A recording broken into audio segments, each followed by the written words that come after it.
Pokoknya di kampung-kampung lah masih banyak ya, di daerah pegunungan itu. Hail. Nah, kebanyakan orang yang kabur itu yang dapatnya dari kampung-kampung.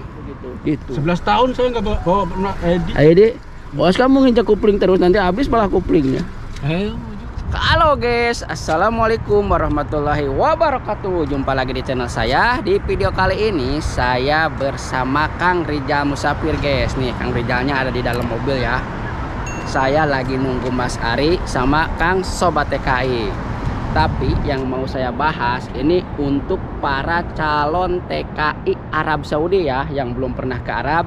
Jadi diwajibkan nonton video ini sampai selesai. Dan jangan lupa like, komen, dan subscribe-nya. Sekali lagi saya doakan mudah-mudahan kalian ada dalam lindungan Allah Ta'ala, dipanjangkan umurnya, dimudahkan rezekinya, bisa menjalankan ibadah umrah dan haji. Amin. Yuk kita lanjut pembahasannya. Nah oke teman-teman, karena saya mau mukbang, Kang Rijal udah nunggu. Sekarang lagi nunggu Kang Sobat TKI sama Mas Ari. Nah di waktu kosong saya mau ngebahas soal pekerjaan yang ada di Arab Saudi. Mau untuk TKL, mau untuk TKW, ini perlu disimak baik-baik ya. Jadi kerja di Arab Saudi itu teman-teman sebenarnya ibarat kita kerja jadi PNS. Udah pasti tiap bulan kita gaji. Kalau kita bukan kaburan, intinya resmi di majikan. Orang sini kadang kan seneng safar atau pergi ke luar negeri ya. Jadi walaupun pergi ke luar negeri, gaji kita tetap tiap bulan digaji. Karena kita kan udah terikat dengan kontrak perjanjian. Jadi tiap bulan kita itu pasti ngalir walaupun kecil. Nah enaknya di situ. Makanya kenapa orang yang udah pernah ke Arab Saudi pasti pengen balik lagi ke Arab Saudi, karena keenakan. Jadi mau tidur, mau kerja, mau makan, mau apa, pasti tiap bulan dapat gaji. Ibarat kita jadi PNS lah, jadi pegawai negeri. Kerja di Arab itu seperti itu, karena kita udah terikat kontrak. Nah apalagi yang majikannya yang senang pergi-pergian. Kadang kan pergi ke luar negeri, misalkan nih ke Amerika lah ya, 2 bulan, 3 bulan, kita diam di rumah ngurus rumah, per bulan ngalir, ditransfer.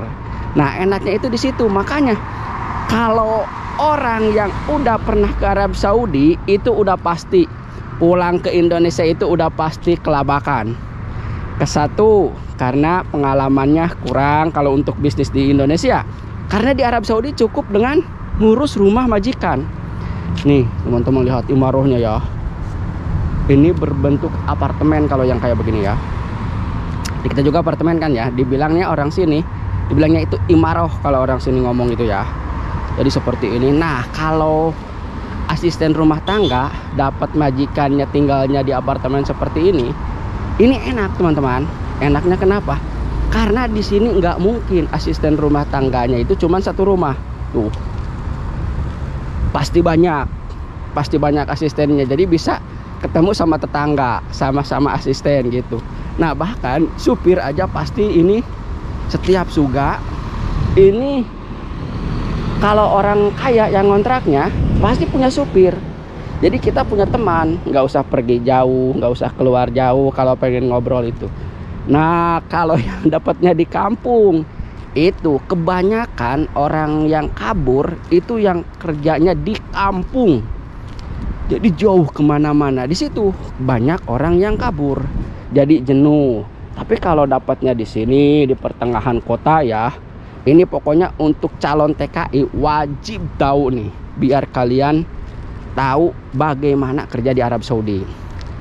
Nah, jadi kalau kerja di kota dapat majikannya, misalkan nih untuk asisten rumah tangga atau untuk supir nih, saya yang mau bahas ini asisten rumah tangga sama supir. Kalau kerja yang di perusahaan itu saya nggak ngerti. Yang di perusahaan mah itu jangan diceritain ya kalau di perusahaan. Karena apa? Kalau di perusahaan sama kayak di Indonesia.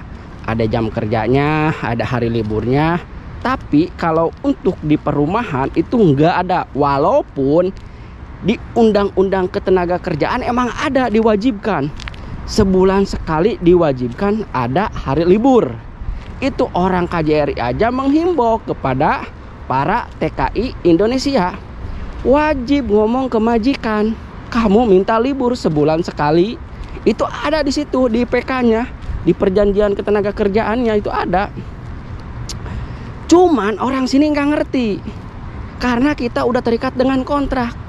Orang sini nggak ngerti, bahkan orang KJRI, kalau kamu nggak diizinin libur sebulan sekali, kamu harus minta uang ke majikan, uang pengganti libur. Misalkan kamu nggak libur, itu diwajibkan majikan bayar 100 apa 50 real ya, saya lupa lah pokoknya. Diwajibkan bayar. Nah, tapi orang sini itu nggak ngerti teman-teman, nggak ngerti. Pokoknya kita kerja 24 jam sebulan full aja di sini. Jadi pernah saya protes ke majikan. Ngomongnya begini majikan itu, kamu kerja 24 jam itu nggak full, kamu kerja paling berapa jam katanya gitu. Siapa yang bilang kerja 24 jam? Gitu kan? Kenapa? Emang bener sih kalau kita dihitung kerjanya nih seperti apa, kayak saya supir nih. Pagi nganter sekolah, udah nganter sekolah tidur lagi. Bangun-bangun dohor, ngejemput anak majikan ke sekolah ya. Baru bangun lagi. Tuh kalau dihitung kerja itu dari pagi sampai dohor aja baru berapa jam. Ke sekolah kan paling jemput setengah jam atau seperempat jam, kan udah pulang lagi ke rumah. Udah pulang lagi ke rumah ya. Nah, jadi orang Saudi itu ngitungnya ke situ. Siapa bilang katanya kamu kerja 24 jam, padahal kita itu standby di rumah itu emang 24 jam. Karena orang sini kalau mau nyuruh nggak seperti orang Indonesia. Kalau orang Indonesia dari awal udah ngasih tahu ke kita, bahkan jam sekian mau pergi, jam sekian belanja apa gitu. Kalau orang sini enggak. Begitu dia pengen bahkan beli minuman satu, Coca-Cola satu nih ke warung pergi. Nah, di sisi lain perginya itu di Arab Saudi nggak jalan kaki, walaupun cuman perjalanan 1 kilo, bawa mobil. Nah, enaknya di situ doang.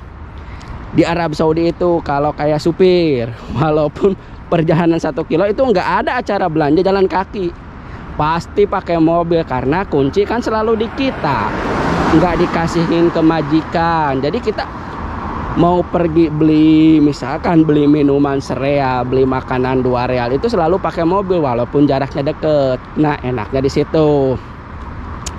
Cuman sebenarnya kalau mau dibahas itu nggak cukup berapa hari nih kayaknya. Jadi pengalaman saya selama kerja di Arab Saudi itu masih banyak. Nah, makanya bagi teman-teman yang belum pernah ke Arab Saudi, ini wajib menyimak video ini ya, biar kalian tahu, biar kalian gak menyesal. Nah, enaknya di situ. Jadi TKI Arab Saudi itu ibarat kita kerja jadi PNS. Mau kerja, mau enggak, majikan mau pergi kemana, kita akhir bulan dapat gaji.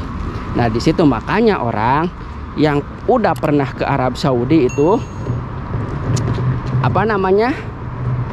jadi kaku kalau pulang ke Indonesia. Karena di Arab Saudi itu cukup ngurus majikan di rumah, nggak pernah punya pikiran bisnis apa. Udah, karena akhir bulan kita dapat gaji, itu aja. Yang penting majikan udah baik, udah cocok, selesai. Kayak seperti saya, jadi nggak punya pikiran untuk aduh bisnis apa gitu ya. Jadi begitu. Soalnya di sini kita mau pergi kemana? Sehari-hari diam di rumah majikan. Jadi seperti itu. Terus tadi membahas sukanya ya. Nah, dukanya kalau majikan dapat di kampung, nggak ada tetangga, jauh kemana-mana, majikan brengsek. Nah, yang kayak begitu baru banyak orang yang kabur karena merasa terkurung. Biasa di Indo kita punya tetangga pergi kemana, nah apalagi yang non, kaget pasti nangis ya. Kalau yang non, pokoknya kalau yang non belum pernah ke Arab Saudi, terus datang ke Arab, punya majikan di kampung, udah pikiran itu stres aja. Nah, nggak enaknya di situ. Makanya kebanyakan orang yang kabur itu yang dapat majikannya di kampung. Bahkan majikan baik nih kalau dapatnya di kampung itu masih ada orang yang kabur. Alasannya itu katanya jenuh, nggak punya tetangga. Nah gitu. Kebanyakan orang itu yang udah kabur itu yang dari kampung. Tapi kalau yang dapatnya di kota, nah rumahnya seperti ini nih, apartemen ya jelas kan pasti banyak teman. Saya mau balik lagi lah ngebahasnya. Ini Mas Ari kok belum datang-datang ya? Di depan McDonald Sarahera. Saya ini lagi nunggu ini mau mukbang di mana gitu. Nunggu orang berdua ini. Jadi begitu teman-teman, yang banyak orang yang kabur itu yang di kampung. Karena apa? Karena merasa terkurung dan juga jenuh, nggak punya teman. Emang di Arab itu kalau terkurung emang terkurung, apalagi dapatnya di kampung. Udah daerahnya perkampungan, orangnya serba mamnu, intinya serba dilarang lah ya. Nah di situ, nah kalau yang dapatnya di kota itu baru betah, apalagi di Jeddah. Pokoknya bagi teman-teman yang mau ke Arab Saudi, ini yang kerja di perumahan ya, bukan di perusahaan. Pokoknya kalau kalian pergi ke PT, lihat bisanya adanya di daerah mana. Kalau di kotanya, di kota Jeddah, Mekah, Madinah, Riyadh, Taif, itu udah rame lah, udah enak. Tapi kalau yang dapatnya kayak di Jijan, di Ar-Ar, pokoknya di kampung-kampung lah masih banyak ya, di daerah pegunungan itu, Hail. Nah kebanyakan orang yang kabur itu yang dapatnya dari kampung-kampung itu. Coba apalagi saya ngebayangin TKW, asisten rumah tangga, dapat di kampung, majikan brengsek, coba mau kabur, itu di situ teman-teman. Yang banyak yang yang kabur itu, yang kebanyakannya itu yang dapatnya di situ. Itu urusannya pokoknya sebulan 2 bulan pasti kabur aja nih, yang jalan kabur. Majikannya udah brengsek kayak begitu, dapatnya di kampung ya. Jadi tidak semudah itu kita itu kerja di Arab Saudi itu. Jadi banyak suka dan dukanya. Ya sukanya begitu, kalau majikan baik dapat di kota, nah itu kita itu udah ibarat PNS aja udah enak. Yang penting tinggal kerja majikan pergi. Yang enak itu majikan yang sering pergi, kalau orang sini bilang mas sapar ya. Jadi orang sini kan senangnya keluar dari negara Saudi gitu. Misalkan kalau hari libur nih, hari libur sekolah, pergi kemana, misalkan ke Indonesia gitu. Orang sini itu senangnya liburan. Jadi itu kita diam di rumah, mau makan, mau tidur, nggak usah mikirin kerjaan. Itu akhir bulan digaji, itu yang paling enak. Makanya kalau orang yang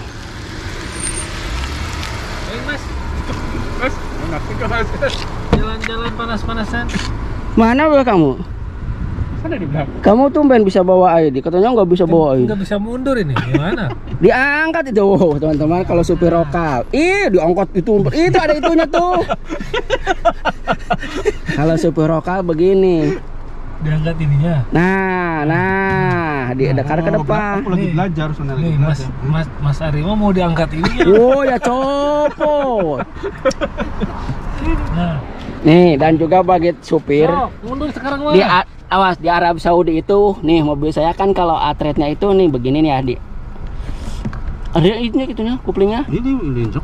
Nah, ini kan ke depan tuh ya. Tapi harus diangkat ini. Nih ininya nih diangkat nih. Kalau nggak diangkat, itu ke satu masuknya, satu juga kan ke depan tuh. Tapi ke satu masuknya kalau ininya nggak diangkat. Tapi kalau ininya diangkat, didorong ke depan, itu masuknya ke atret. Orang dia yang profesional juga nggak tahu. Saya dulu pertama begitu, belum tahu. Dulu saya pernah ngelamar kerja sampai gagal. Itu gara-gara itu mundur nggak bisa. Tahu-tahu diangkat sama Mister dia itu begitu. 11 tahun saya nggak bawa ID. ID. Bos kamu nginjak kupling terus nanti habis malah kuplingnya. Ayo mau juga gitu kan. Hah? Ayo tuh. Tunggu di situ. Tanggung nih, ituin selesaiin cerita. Yang penting saya masuk video. Iya, di situ tuh. Berhenti dulu. Nah, teman-teman. Jadi maka tuh malah mati, nggak bisa. Jadi kerja di Arab Saudi itu makanya begitu. Jadi kita kalau udah pulang ke Indonesia itu udah otak itu udah beku aja, karena setiap hari cuman nganter majikan ke pasar, nganter majikan belanja, nganter sekolah, pulang lagi ke rumah.